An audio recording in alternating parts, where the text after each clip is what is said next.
Hollywood scripts present करते हैं movie snake 3। ये एक एक्शन हॉरर मूवी है जो कि 2022 में रिलीज हुई। IMDb में इसकी रेटिंग 6.4 है। फिल्म की शुरुआत में हमें चाइना के एक सुनसान आइलैंड को दिखाया जाता है जिसका अभी बाकी दुनिया को इल्म नहीं था, लेकिन जल्द ही से चाइना की एक ऑयल रिफाइनिंग कंपनी ढूंढ लेती है और ये कंपनी यहाँ खुदाई का काम भी शुरू कर देती है। लेकिन खुदाई करने पर उन्हें ऑयल की जगह यहाँ बहुत सारे बड़े बड़े जानवरों की हड्डियाँ मिलती हैं।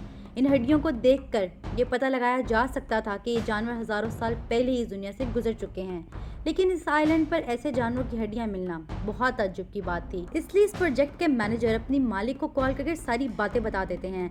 क्योंकि यहाँ तेल तो मिला नहीं था, इसलिए उसका मालिक उसे एक आर्कियोलॉजिकल थीम पार्क में कन्वर्ट करने का फैसला करता है। वो सोचता है कि यहाँ बड़े बड़े जानवरों के स्कल को देखने के लिए बहुत से टूरिस्ट आएंगे, जिसका उसे बहुत प्रॉफिट होगा और वो देखते ही देखते अमीर हो जाएगा। इसके बाद इस आइलैंड पर रिसर्च के लिए एक आर्कियोलॉजिस्ट को भेजा जाता है, जहाँ हजार लोग पहले से ही खुदाई का काम बहुत तेजी से कर रहे थे।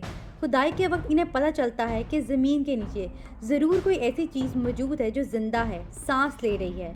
इस चीज को जानने के लिए वो उस जगह की खुदाई शुरू कर देते हैं। काम तेजी से हो इसलिए वो जगह को बॉम्ब से उड़ा देते हैं। जमीन के अंदर कोई बहुत ही बड़ी चीज थी, लेकिन वो चीज क्या थी ये जानने के लिए आर्कियोलॉजिस्ट 2 लोगों को उसके पास भेजता है। तभी वो बड़ी सी चीज बाहर निकलती है। ये देखकर सभी हैरान हो जाते हैं क्योंकि वो बड़ी सी चीज एक बहुत ही बड़ा जाइंट स्नेक था। इतने बड़े सांप के बारे में उन्होंने कभी नहीं सुना था, लेकिन अपने सामने इतने बड़े सांप को देख के वो हक्का बक्का रह गए थे। ये सांप एक फीमेल स्नेक थी जो कई 100 सालों से उस जगह पर सो रही थी, लेकिन उन लोगों ने बॉम्ब फोड़कर उसे उठा दिया था। यहाँ ये फीमेल स्नेक बहुत जोर से चलाती है और इस सांप की पूंछ से एक ही झटके में बहुत से लोग हवा में कीड़े मकोड़ों की तरह उड़ते हुए दूर जाके गिरते हैं और सब लोग अपनी जान बचाने के लिए इधर उधर भागने लग जाते हैं। वो फीमेल स्नेक इतने गुस्से में थी कि सब चीजें तबाह करने में लगी हुई थी, जिसकी वजह से कई सारे वर्कर्स मारे गए थे। लेकिन मुसीबत अभी टली नहीं थी। इन लोगों को एक और बड़े जानवर की आवाज़ सुनाई देती है। तभी वो जानवर इनके पास आ जाता है। वो जानवर साइज में इतना बड़ा था कि वो लोग सिर्फ उसकी बड़ी सी पूंछ और उसका बड़ा सा पाँव ही देख पा रहे थे। ये बड़ा सा जानवर एक बहुत ही बड़ा डायनासोर था जो यहाँ इंसानों को मारने के लिए नहीं आया था, क्योंकि इंसान तो उसके लिए कीड़े मकोड़ों की तरह थे जिसे वो जब चाहे तब मार सकता है। ये डायनासोर उस बड़े से जाइंट स्नेक को मारने के लिए आया था। यहाँ हमें पता चलता है कि इस डायनासोर स्नेक की कई हजार सालों से लड़ाई चल रही थी। यही वजह थी कि इस आइलैंड पर बड़े बड़े जानवरों की हड्डियाँ मिल रही थी। अब ये हड्डियाँ या तो डायनासोर की थी या तो स्नेक की। इसका मतलब ये था कि इनकी आपस की दुश्मनी बहुत गहरी थी। इसी वजह से आज इस दुनिया में ना तो कोई इतना बड़ा डायनासोर और ना इतना बड़ा कोई सांप बचा है। ये दोनों जानवर एक दूसरे की जान के दुश्मन बने हुए थे। ये बड़ा सा डायनासोर उस बड़े से सांप पर हमला कर देता है। तभी यहाँ से सीन कट होता है। इसके बाद हमें चाइना का सीन दिखाया जाता है, जहाँ डेजर्ट आइलैंड का मालिक पूरी दुनिया को अपनी डिस्कवरी के बारे में बता रहा होता है। वो बताता है यहाँ उन्हें हज़ारों साल पुरानी जानवरों की हड्डियाँ मिली हैं, इसलिए अब उसकी कंपनी इस आइलैंड को एक थीम पार्क में कन्वर्ट कर रही है। इसलिए जो लोग एडवेंचरस पार्क में जाना चाहते हैं वो फौरन अपनी टिकट्स खरीद लें। इसके बाद फिल्म में हमें एक बच्चे को दिखाया जाता है जिसका नाम कोई है। ये अच्छे से चल नहीं पाता था, लेकिन फिर भी डर के मारे घबराकर भागने लग जाता है। फिर वो एक जगह पर गिर जाता है। तभी उसके सामने उसकी मॉम आ जाती हैं। यहाँ हमें पता चलता है कि उसकी मॉम जानबूझकर उसे डरा रही थी ताकि वो टेस्ट कर सके कि उसके बेटे के चलने में कितनी बेहतरी आई है। कोई के पाँव पहले से ठीक तो थे, लेकिन अभी भी वो इतने ठीक नहीं हुए थे कि वो भाग सके। यहाँ हमें पता चलता है कि कोई उस थीम पार्क में जाना चाहता है, लेकिन उसकी मॉम उसे वहाँ जाने से मना कर देती हैं क्योंकि कोई अभी भी पूरी तरह से ठीक नहीं हुआ था। इस पर कोई बहुत उदास हो जाता है और कहता है, मैं माजूर हूँ। सबको लगता है कि मैं किसी काम का नहीं हूँ, इसलिए आप मुझे उस एडवेंचरस थीम पार्क में नहीं लेके जाना चाहती। ये बात उसकी माँ के दिल को छू जाती है और वो डेजर्ट आइलैंड की 2 टिकट्स बुक कर लेती है। कोई जब वो टिकट्स देखता है तो वो बहुत खुश हो जाता है। इसके बाद सीन शिफ्ट होता है और हमें दिखाया जाता है कि उसी डेजर्ट आइलैंड को बहुत से टूरिस्ट एक्सप्लोर करने के लिए आए थे, जिसमें उस आइलैंड के मालिक के साथ साथ और बहुत से लोग थे, जिनमें कोई और उसकी मॉम भी थी। गाड़ी आगे बढ़ती है, तभी उनकी बस के साथ एक कौवा आके टकराता है और वो मर जाता है। शायद ये उनके साथ उस जंगल में होने वाले हादसों की शुरुआत थी। तभी कोई खिड़की से बाहर देख रहा होता है तो उसे एक पहाड़ पर उस फीमेल स्नेक की पूंछ नजर आती है, लेकिन वो कुछ समझ नहीं पाता कि वो क्या चीज़ है। उसी दौरान बस के ड्राइवर को सामने से बहुत बड़े पत्थर उसकी तरफ गिरते हुए दिखते हैं। ड्राइवर फौरन अपनी बस को घुमा देता है, जिससे बस आउट ऑफ कंट्रोल हो जाती है। हालांकि ये लोग उस बड़े से पत्थर से बच जाते हैं, लेकिन उनकी गाड़ी एक दरख्त से टकरा जाती है। सभी लोग गाड़ी से बाहर निकलते हैं। कोई को वॉशरूम जाना था, इसलिए उसे एक आदमी जंगल की तरफ ले जाता है। जब वो लोग टॉयलेट कर रहे थे, तभी वहाँ पर एक बहुत अजीब सा मॉन्स्टर आता है, जो देखने में फ्रॉग की तरह लग रहा था। ये बड़ा सा मॉन्स्टर अपनी जुबान निकालता है और इस आदमी का मुंह दबोचकर उसे खा जाता है। कोई जैसे ही पीछे मुड़ता है तो उसे वो आदमी दिखाई नहीं देता। तभी वो मॉन्स्टर कोई पर हमला कर देता है, लेकिन कोई किस तरह अपनी जान बचा लेता है और पानी में डुबकी मारकर अपनी सांस रोक लेता है। लेकिन कोई ज़्यादा देर तक अपनी सांस नहीं रोक पाता। जैसे ही कोई पानी से बाहर निकलता है, वो मॉन्स्टर फिर से उस पर हमला कर देता है। दूसरी तरफ सारे लोग बस को धक्का लगाकर उसे स्टार्ट करने की कोशिश कर रहे थे। उसी बस में एक बूढ़ा आर्कियोलॉजिस्ट भी था, जो उन पर गिरने वाले पत्थर की छानबीन कर रहा था। उसे उस पर सांप का स्लाइवा मिलता है।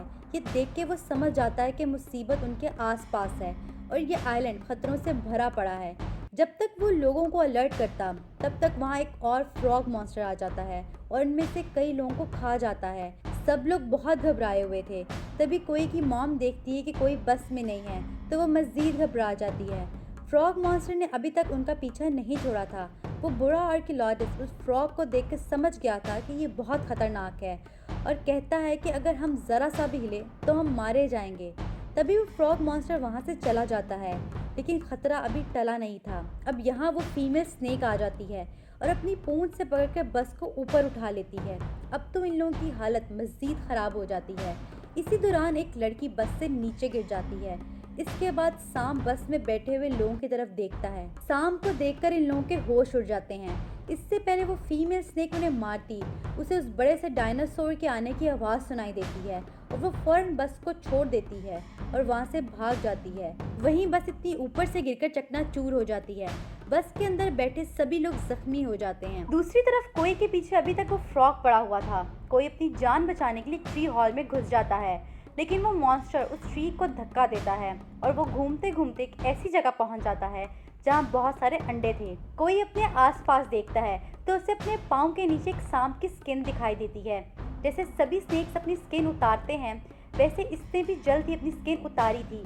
इसका मतलब ये था कि वो स्नेक पहले से भी ज़्यादा ताकतवर हो चुका था। यहाँ हमें ये भी पता चलता है कि ये स्नेक 500 सालों में सिर्फ एक दफ़ा अंडे देता है और जब वो अंडे दे देता है तो उसकी रखवाली में कोई कसर नहीं छोड़ता। कोई सारी जगह को बहुत हैरानी से देख रहा था।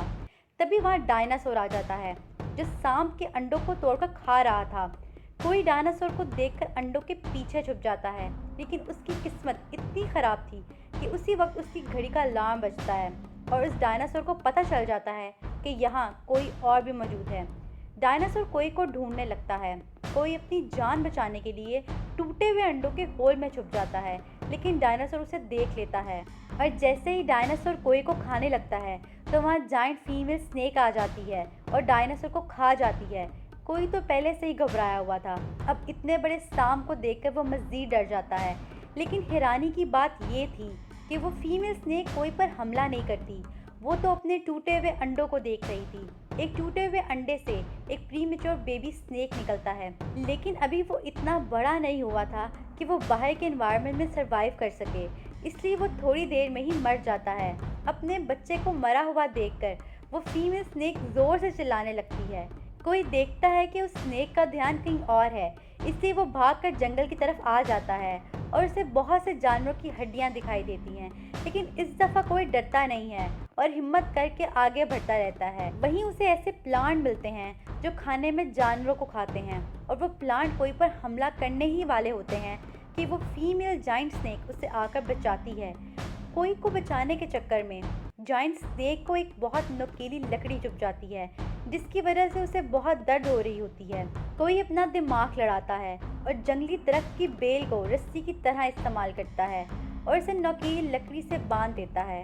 और जैसे ही वो फीमेल स्नेक अपनी बॉडी मूव करती है, वो लकड़ी उसकी बॉडी से निकल जाती है। इसके बाद वो स्नेक जाते जाते एक दरख्त को हिला देती है, जिसकी वजह से उस दरख्त पर लगे फल नीचे गिर जाते हैं। कोई को बहुत तेज भूख भी लगी थी और वो जल्दी से फलों को उठाकर खा लेता है। दूसरी तरफ उन जख्मी लोगों को किसी के आने की आवाज़ सुनाई देती है। वो फौरन बस के पीछे छुप जाते हैं। वो चीज़ कोई और नहीं, डायनासोर था। वो ज़रा सा भी नहीं हिलते, इसलिए वो डायनासोर वहाँ से चला जाता है और इन सब की जान बच जाती है। कोई की मॉम अपने बच्चे के लिए बहुत परेशान थी, इसलिए वो उसे ढूंढने का फैसला करती है। कोई की मॉम की मदद के लिए उस बस का ड्राइवर भी उनके साथ आता है। इसके बाद वो बुरा आर्कियोलॉजिस्ट और उसकी पोती भी उनके साथ आगे बढ़ती है और बाकी लोग छुपने के लिए कोई सेफ जगह ढूंढने लग जाते हैं। सभी लोग इस मुसीबत से बाहर निकलना चाहते थे। थोड़ी देर बाद ये लोग उस जगह पर पहुंच जाते हैं जहां मूवी की शुरुआत में बॉम्ब ब्लास्ट किया गया था, जिसकी वजह से जाइंट स्नेक निकला था। अब ये लोग यहाँ से बाहर निकलने का रास्ता ढूंढ रहे थे, तभी यहाँ फिर से लोगों किसी के आने की आवाज़ सुनाई देती है। वो डायनासोर होता है जिसका इस मूवी के स्टार्ट में जिक्र किया गया था। इतने बड़े डायनासोर को देखकर उनके होश उड़ जाते हैं, लेकिन उस आइलैंड का मालिक अपना बिजनेसमैन वाला दिमाग लगाता है और अपने गाइड को बोलता है कि इसकी वीडियो बनाओ। लेकिन डायनासोर के जाते जाते उसकी हल्की सी पूंछ इन्हें पहाड़ जैसी लगती है और वो दूर जाके गिर जाते हैं। वहीं दूसरी तरफ कोई की मॉम दूसरे लोगों के साथ जंगल में अपने बेटे को ढूंढ रही होती है। चलते चलते उन्हें एक मरे हुए स्नेक की बॉडी मिलती है। उसे देखते ही बुरा आर्कियोलॉजिस्ट पता लगा लेता है कि 500 साल पहले ही मरा हुआ है, लेकिन उसकी स्किन इतनी स्ट्रांग थी तभी उसकी बॉडी अभी तक सड़ी नहीं थी। दूसरी तरफ कोई चलते चलते डायनासोर के सामने पहुंच जाता है जहां वो उन्हीं मॉन्स्टर फ्रॉग को मारकर खा रहा होता है। कोई डर के मारे चिल्लाने ही लगता है। उसी वक्त उसकी मॉम उसे एक बड़े से पत्थर के पीछे खींच लेती है, लेकिन डायनासोर को उनकी मौजूदगी का एहसास हो गया था और वो उन्हें ढूंढ लेता है। और जैसे ही वो उन लोगों को खाने के लिए मुंह खोलता है तो वो भागने लग जाते हैं। ये लोग इतना भी तेज नहीं भागते कि डायनासोर से बच सकें, इसलिए ये लोग अपना दिमाग लड़ाते हैं और अलग अलग भागने लग जाते हैं। इसी दौरान कुछ लोगों को डायनासोर की पूंछ लगती है और वो कहीं दूर जाकर गिर जाते हैं। वहीं कोई और उसकी मॉम एक साथ भाग रहे होते हैं, लेकिन डायनासोर उनका पीछा नहीं छोड़ते और जैसे ही वो उनको खाने के लिए मुंह खोलता है तो उसका मुंह दो चट्टानों में फंस जाता है। लेकिन अभी इनकी मुसीबत ख़त्म नहीं हुई थी, तभी वहाँ एक और डायनासोर आ जाता है और अब ये दो डायनासोर के दरमियान में फंसे हुए होते हैं। इन लोगों को लगता है अब इनकी मौत पक्की है, अब उन्हें कोई नहीं बचा सकता। लेकिन तभी यहाँ एक दफ़ा फिर वो फीमेल जाइंट स्नेक आ जाती है और दोनों डायनासोर्स को मार कर दूर फेंक देती है। इसी तरह एक दफ़ा फिर वो कोई की जान बचा लेती है, लेकिन एक दफ़ा फिर वो डायनासोर खड़ा हो जाता है। इस दफ़ा वो बहुत गुस्से में होता है और चिल्ला चिल्लाकर दूसरे डायनासोर को बुला लेता है। यहाँ एक बार फिर स्नेक और डायनासोर के दरमियान लड़ाई शुरू हो जाती है। वहीं मौके का फ़ायदा उठाकर कोई और उसकी मॉम बाकी लोगों के साथ वहाँ से भाग जाते हैं। वहीं स्नेक को बहुत से डायनासोर घेर लेते हैं, लेकिन वो स्नेक हार नहीं मानती और सभी डायनासोर का डटकर मुकाबला करती है। इस लड़ाई में फीमेल स्नेक बहुत बुरी तरह जख्मी हो जाती है, लेकिन हिम्मत करके अपनी गुफा में वापस चली जाती है जहाँ थोड़ी देर पहले कोई भी गया था। क्योंकि ये बहुत ज़्यादा ज़ख्मी हो गई थी तो वो अपनी स्किन उतार देती है ताकि वो हील करके फिर से स्ट्रॉन्ग बन सके। वहीं दूसरी तरफ सभी लोग जंगल में से अपनी जान बचाकर उस जगह पहुंच जाते हैं जहां मूवी के स्टार्ट में खुदाई का काम चल रहा था। यहाँ ये लोग इतने बड़े जानवरों की हड्डियां देखकर बहुत सरप्राइज हो जाते हैं, स्पेशली वो बुरा आर्कियोलॉजिस्ट, क्योंकि उसने अपनी पूरी ज़िंदगी इन पर रिसर्च करते हुए गुजार दी थी और अब जब वो ये सब चीज़ें अपनी आंखों के सामने देख रहा था तो उसे यकीन ही नहीं हो रहा था। कोई भी इन जानवरों की हड्डियां देखकर हैरान था। वहाँ उसे एक कैमरा मिलता है और कोई के वो वीडियो देखकर होश उड़ जाते हैं। ये कैमरा उसी बंदे का था जिसे इस आइलैंड के मालिक ने वीडियो बनाने के लिए कहा था। तभी वहाँ आइलैंड का मालिक आ जाता है और कोई की गर्दन पर चाकू रख देता है और रोते हुए कहता है, तुम सबको अब यही मरना होगा। दरअसल वो इस थीम प्रोजेक्ट पर काफ़ी ज़्यादा पैसे लगा चुका था, इसी वजह से वो कर्जे में डूबा हुआ था। इसलिए अगर अब ये लोग बाहर जाकर बता दें कि ये जगह खतरे से भरी हुई है तो गवर्नमेंट इस जगह पर बैन लगा देगी और वो कंगाल हो जाएगा। इसलिए वो नहीं चाहता कि कोई भी इस जगह से बाहर जाए। इसी दौरान वो डायनासोर फिर से वहाँ आ जाता है, जिसे देखकर सभी लोग वहाँ से भाग जाते हैं। लेकिन उस आइलैंड का मालिक वहाँ से नहीं भागता। उसकी हरकतों को देखकर लग रहा था कि वो पागल हो गया है। डायनासोर आता है और उसे अपने पाँव के नीचे मसल कर रख देता है। बाकी सभी लोग वहाँ एक गाड़ी को स्टार्ट करने की कोशिश कर रहे होते हैं। जैसे ही डायनासोर गाड़ी पर पाँव रखने लगता है तो ड्राइवर फौरन गाड़ी रिवर्स कर लेता है। इससे फिलहाल तो ये लोग बच जाते हैं, लेकिन डायनासोर इतनी आसानी से इनका पीछा छोड़ने वाला नहीं था। डायनासोर से बचने के लिए वो ड्राइवर गोल गोल गाड़ी घुमाता है, जिससे डायनासोर को मज़ीद गुस्सा आता है और डायनासोर की पूंछ से एक चट्टान के टुकड़े टुकड़े हो जाते हैं और उनकी गाड़ी की तरफ गिरते हैं। लेकिन अपनी ज़बरदस्त ड्राइविंग से वो उन सबको उन पत्थरों से बचा लेता है। लेकिन तभी उनकी गाड़ी एक चट्टान से टकरा जाती है। तभी वहाँ एक बार फिर उस जाइंट स्नेक की एंट्री होती है। उसके एक ही हमले से डायनासोर दूर जाके गिरता है। अब इन दोनों के दरमियान एक खौफनाक लड़ाई होती है। ये दोनों ही अपनी अपनी नस्ल के सबसे बड़े और आखिरी जानवर थे। ये दोनों एक दूसरे को बराबर की टक्कर दे रहे थे। कोई भी हार मानने वाला नहीं था। डायनासोर सांप को पलटकर एक चट्टान की तरफ फेंकता है, जिससे वो जख्मी हो जाता है। कोई की मॉम एक्सप्लोजिव्स को उठाकर गाड़ी में भर रही थी, क्योंकि उस जाइंट स्नेक ने कई बार इनकी जान बचाई थी। अब इनकी बारी थी कि उस डायनासोर से उसे बचाए। कोई की मॉम प्लान बनाती है और आर्कियोलॉजिस्ट को कहती है, जैसे ही मैं एक्सप्लोजिव से भरी हुई गाड़ी डायनासोर के पास लेके जाऊं और गाड़ी से छलांग लगाऊं, आप एक्सप्लोजिव को ब्लास्ट कर देना। इसके बाद प्लान के अकॉर्डिंग वो गाड़ी को डायनासोर के पास तो ले जाती है, लेकिन ऐन मौके पर रिमोट काम नहीं करता। यहाँ बस का ड्राइवर दिमाग लगाता है और एक लकड़ी में कपड़ा बांधकर आग लगा देता है। लेकिन ड्राइवर के तो पाँव में चोट लगी थी, इसलिए वो चल नहीं पा रहा था। इस पर आर्कियोलॉजिस्ट की पोती उससे आग वाला डंडा ले लेती है और भागकर गाड़ी की तरफ जाती है। लेकिन तभी उड़ता हुआ एक पत्थर उसकी तरफ गिरता है और वो जख्मी हो जाती है। कोई फैसला करता है कि वो आग लेकर खुद जाएगा और भागते हुए गाड़ी की तरफ जा रहा होता है कि उसके सपोर्टर्स प्रेशर की वजह से टूट जाते हैं। उसके लिए दौड़ना बहुत मुश्किल था, लेकिन वो फिर भी हिम्मत नहीं छोड़ता और दर्द सहते हुए गाड़ी की तरफ भागता है। अपने बेटे को बिना सपोर्टर्स के भागते हुए देखकर उसकी माँ की आंखें भर आती हैं। कोई उस आग को उस एक्सप्लोजिव से भरी गाड़ी की तरफ फेंकता है, जिससे एक बहुत ज़ोर सा धमाका होता है और इस धमाके की वजह से डायनासोर का ध्यान स्नेक से हटकर धमाके की तरफ हो जाता है और मौके का फ़ायदा उठाकर स्नेक डायनासोर की गर्दन पर हमला कर देता है और उसकी गर्दन तोड़ देता है और डायनासोर का काम तमाम हो जाता है और हज़ारों साल से चलती हुई लड़ाई अपने इख्तिताम को पहुंचती है। एक्सप्लोजन की वजह से कोई की भी हार्ट बीट रुक जाती है, जिसे देखकर उसकी माँ बहुत परेशान हो जाती है। तभी वहाँ वो फीमेल स्नेक आकर उस पर ज़ोर से चिल्लाती है। कोई की एकदम से आंखें खुल जाती हैं और उसकी हार्ट बीट वापस आ जाती है। अपने बेटे को जिंदा देखकर उसकी माँ उसे गले लगा लेती है और फीमेल स्नेक भी कोई को जिंदा देखकर बहुत खुश होती है। इसके बाद सीन शिफ्ट होता है और हमें दिखाया जाता है कि कोई उठता है और टीवी पर आर्कियोलॉजिस्ट और उसकी पोती का इंटरव्यू चल रहा होता है, जिसमें वो लोगों को उस आइलैंड और डायनासोर के बारे में बता रहे होते हैं। यहाँ हमें कोई के रूम में उस डायनासोर और स्नेक का एक छोटा सा डमी भी दिखाया जाता है। इसी के साथ ये मूवी अपने ख़िताम को पहुँचती है। उम्मीद है कि आपको हमारी वीडियो पसंद आई होगी। इसी तरह की मज़ीद मूवीज़ की एक्सप्लेनेशन सुनने के लिए हमारे चैनल को सब्सक्राइब करें और बेल आइकन को दबाएं। शुक्रिया।